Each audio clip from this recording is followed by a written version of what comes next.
premier conseil, ça serait d'y croire, vraiment.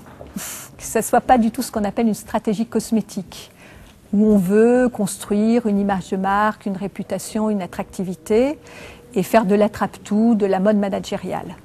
Ça existe et ça se périme, comme toute mode managériale. 2, en faire une vraie intention stratégique qui part du sommet.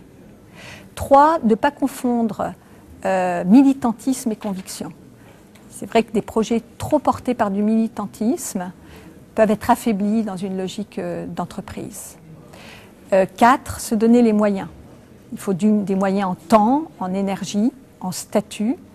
Et où on constate les difficultés les plus grandes, c'est quand les dilemmes managériaux ne peuvent pas être arbitrés parce qu'il n'y a pas de clarté pour les personnes qui sont en situation de décider.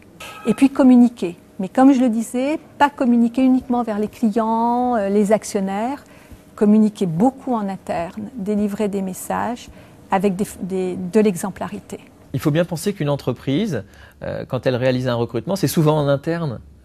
Et un service de ressources humaines, un service qui va faire un recrutement pour le compte d'un autre service, il doit être en capacité de résister à une commande discriminatoire. Résister avec les mêmes arguments que ceux qu'on utilise chez nous, professionnels de l'intermédiation en ressources humaines. Ce genre d'argumentaire, ils peuvent être déployés partout. L'innovation la plus flagrante, c'est la capacité à innover en formation. C'est-à-dire qu'on n'est plus sur des formats classiques, avec, je dirais, des formats de formation ex cathedra. On est de plus en plus dans de l'investissement de formation par simulation, avec des appels à des troupes de théâtre, à des mises en scène, à des simulations, et qui pourront être valables pour d'autres sujets, mais qui sont déjà très présents sur ces sujets de la diversité. D'autres innovations qu'on constate, c'est cette capacité à piloter l'immatériel. On sait calculer le retour sur investissement de l'achat d'une machine-outil ou d'un ordinateur. Là, il faut faire l'effort de comprendre quel va être le retour sur investissement d'une action tournée vers l'humain.